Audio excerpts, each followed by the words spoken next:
Welcome to Business Innovators Radio, featuring industry influencers and trendsetters sharing proven strategies to help you build a better life right now. Hi guys, this is your host, Alicia Debrell from Insight Media. Today I'm interviewing a real estate veteran of 19 years, Gary Medina. Gary started out in the mortgage side of the business, and after years of success decided to try his hand out becoming a real estate agent, and is currently working at King of Condos in Las Vegas, Nevada. So, without further ado, let me introduce my guest, Gary Medina, a Las Vegas real estate agent.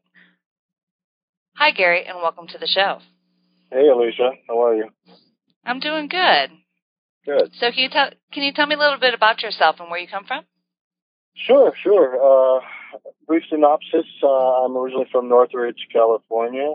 Moved out to Vegas in '94, and I got into mortgages, kind of fell into mortgages in '97, and pretty much never looked back.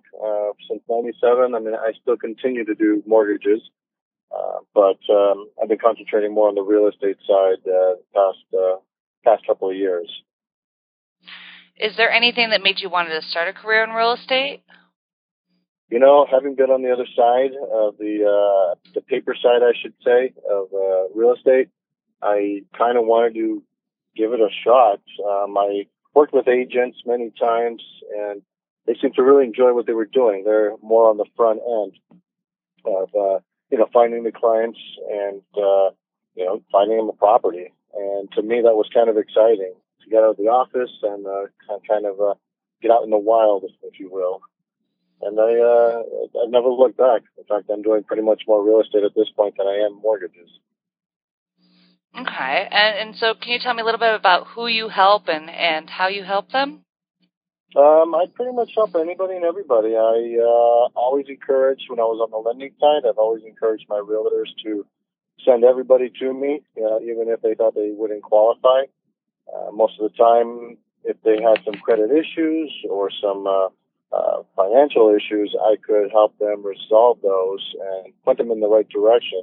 You know, if they've got collection accounts or something that's scoring their credit, I pretty much can direct them into how we need to get that taken care of so that they can pretty much qualify for a mortgage. And on the real estate side, now I'm just more on the front end. I talk to people, potential buyers, and get a feel for what they're looking for, talk to them about their credit. It really helps me, being a real estate agent, having the experience of also being a mortgage broker. So I know pretty much what to ask them from the get-go. Okay. Well, I mean, so it's got to be completely different. I mean, before you were on the back end and now you're on the front end.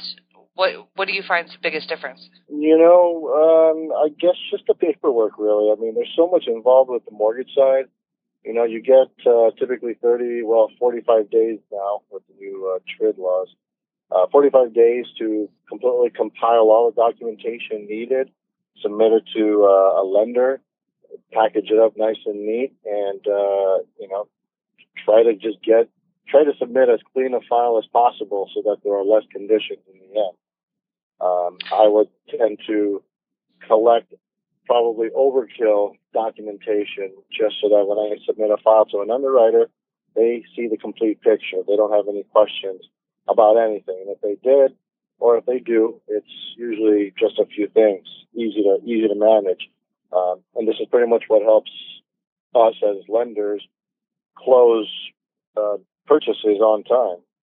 Yeah, but it's got to be different now that you're actually selling real estate. I mean, you're dealing with a different side of the coin. So, what do you think some of the biggest differences for you now that you're dealing with the actual customers and going to look at places? You know, I mean, I don't know. It's fun. I'm a very much a people person. I love to socialize. So, you know, talking to somebody, getting a feel for what they want or what they need, what they like.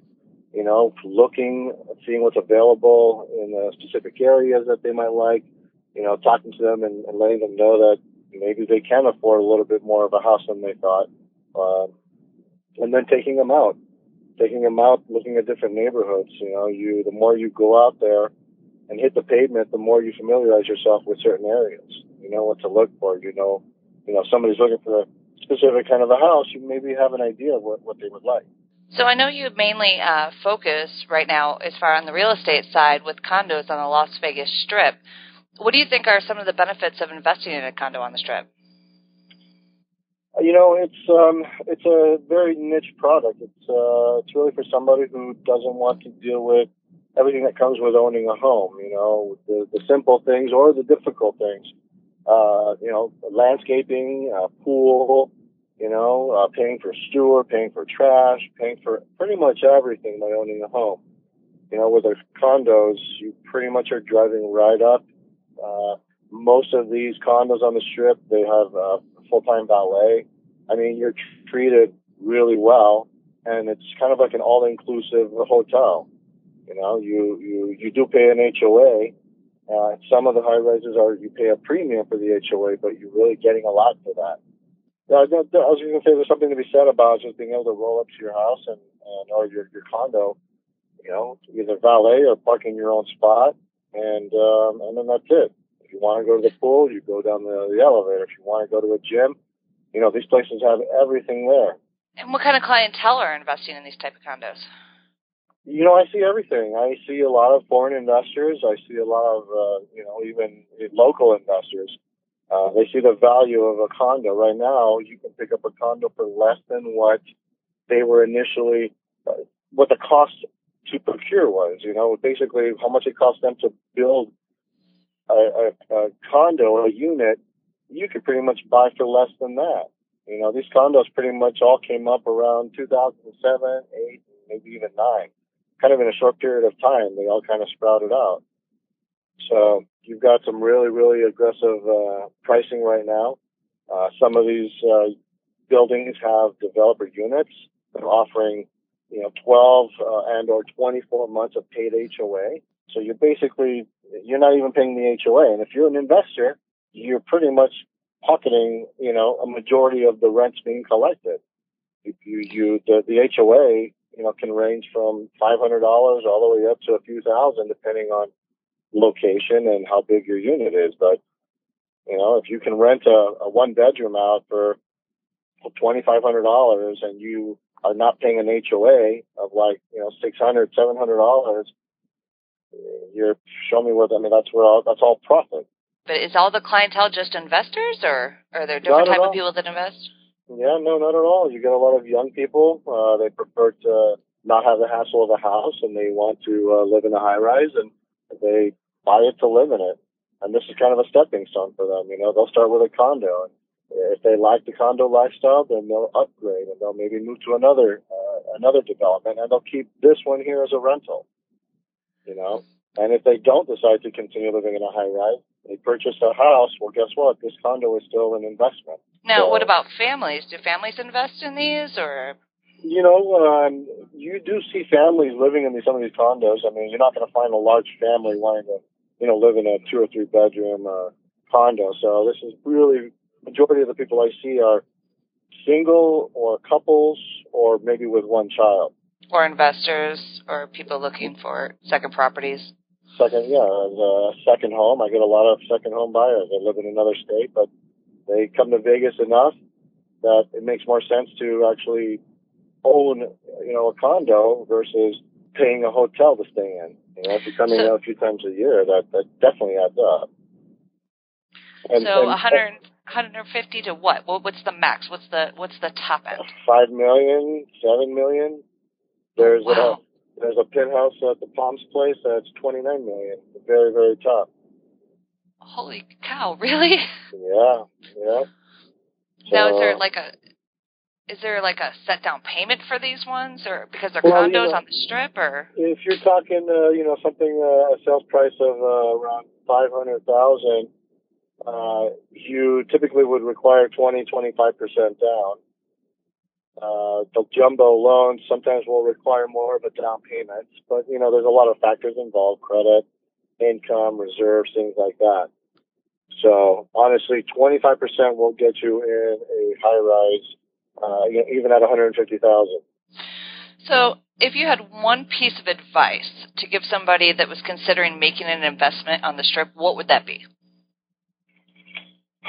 Just to do it. I mean, I can't imagine if it's managed properly, it should benefit you or the owner. You know, not only potentially monthly, income revenue producing, but in the long term, these properties are going up in value. So, even if you're breaking even every month, you kind of forget about the property. You give it some time, and that property will be worth more than what you paid for it. Right now is a great time to buy. They're like I said, they're at almost cost. So I would highly encourage, if anybody, is contemplating it or is, kind of on the fence, give me a call and let's talk about it. And I will give you the pros and cons. I will send you whatever information I have, and then we can make an educated decision from there. Great. So if somebody was actually interested in investing in a condo on the Strip, how would they contact you? They can call me direct. My cell number is 702-498-4189. They can email me at Gary, Gary, at luxhighrises.com, luxhighrises.com. Or they can go to my website, luxhighrises.com. Same spelling, luxhighrises.com. Okay, guys, you've heard it from the man, Gary Medina, a Las Vegas real estate agent. This is your host, Alicia DeBrell from Insight Media. Until next time.